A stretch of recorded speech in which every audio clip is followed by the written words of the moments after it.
अस्सलाम वालेकुम दोस्तों, ਤੁਸੀਂ ਵੇਖ ਰਹੇ ਹੋ ਪਾਕ ਪੰਜਾਬ ਟੀਵੀ ਤੇ ਮੈਂ ਹਾਂ ਤੁਹਾਡਾ ਮੇਜ਼ਬਾਨ ਅਬਦੁਲ ਵਾਹਿਦ।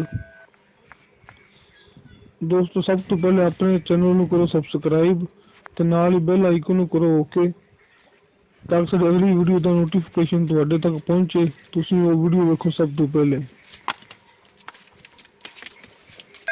ਦੋਸਤੋ, ਅੱਜ ਵੀ ਅਸੀਂ ਤੁਹਾਡੇ ਵਾਸਤੇ ਰੋਜ਼ਾਨਾ ਦੀ ਨਿਸਬਤ ਇੱਕ ਪਿਓਰ ਨੀਲੀ ਦੀ ਮੱਝ ਲੈ ਕੇ ਹਾਜ਼ਰ ਹੋਏ ਹਾਂ। ਦੋਸਤੋ, ਖੁੱਲ੍ਹੇ ਸਿੰਘ, ਕਾਲੀ ਸ਼ਾਹ ਮੱਝ ਦਾ ਰੰਗ, ਕਾਲੀਆਂ ਸ਼ਾਹ ਅੱਖਾਂ ਤੇ ਦੋਸਤੋ ਮੁੱਠ ਪਰ ਥਣ ਤੇ ਗਠ ਦਾ ਫਾਸਲਾ। ਦੋਸਤੋ, ਦੂਸਰਾ ਸੂਆ ਸੋਨਾੜੀ, ਦੂਸਰਾ ਸੂਆ ਸੂਣ ਨੂੰ ਬਿਲਕੁਲ ਤਿਆਰ। ਦੋਸਤੋ, ਮਾਲਕ ਦਾ ਕਹਿਣਾ ਮਾਲਕ ਦਾ ਕਿ ਤਕਰੀਬਨ 10 ਜਾਂ 12 ਦਿਨ ਲੈ ਲੇਗੀ। ਦੂਸਰਾ ਸੂਆ ਸੂਣ ਵਾਲੀ ਹੈ।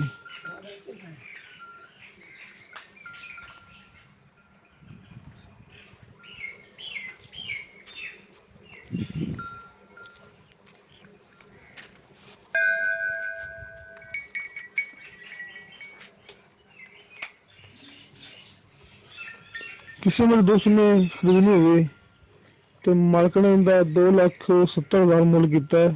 2,70,000, ਜਿੰਦੇ ਵਿੱਚੋਂ ਆਪਾਂ ਪਿਆਰ ਮੁਹੱਬਤ ਕਰਵਾ ਲਾਂਗੇ।